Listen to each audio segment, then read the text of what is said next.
As you can see, we are working on firewood today. The Fish Pimp's jobs never end. Luckily, I don't have to do most of this. What I'm more excited to show you guys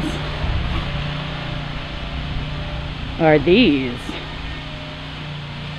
I have some ideas of something to build that will be a nice supplement to my fish room.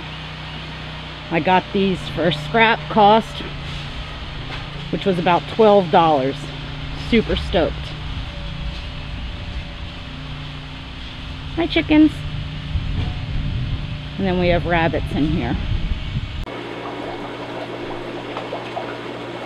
Hey guys, welcome to the fish room. I'm Rachel O'Leary, and today I should be working on my presentations for this weekend. I leave on Friday for Oregon and Washington, and I'll put the links to those club meetings below for you. But I decided instead of doing that, I'm gonna do a big water change on these guys and try and clean that algae off the back finally.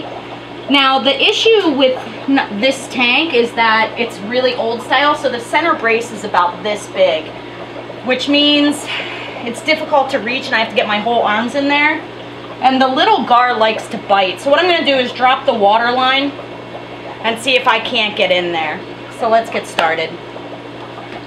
So as this tank drains, I'll just tell you some of the obstacles of working inside this aquarium. Beyond that little Cuban gar biting me, all of these fish are really adept at jumping.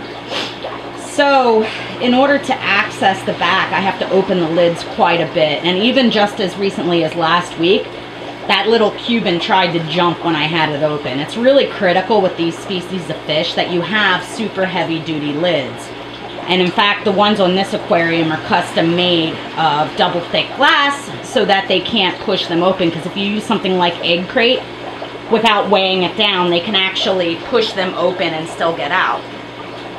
So it's a double-edged sword of keeping my eye on the fish to make sure they stay in the aquarium and not being bitten.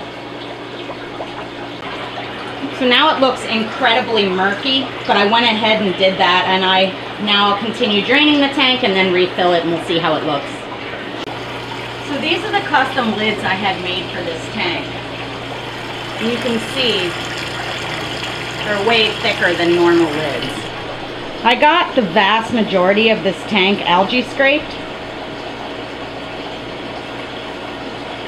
which is a big improvement, and the little Cuban gar didn't even succeed in eating me, though he did try.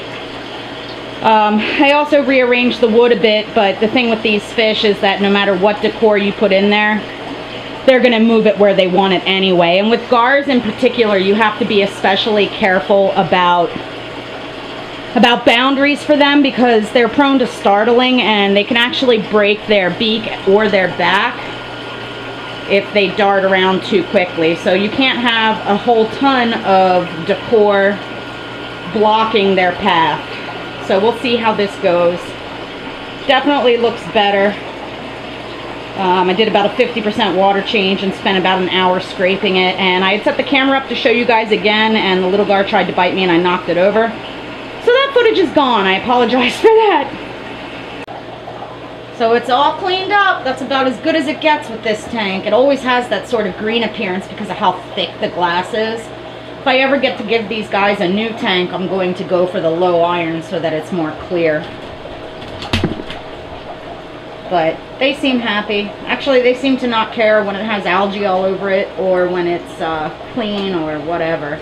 The water quality is always good. It's just sometimes it's easier than others to get into this aquarium.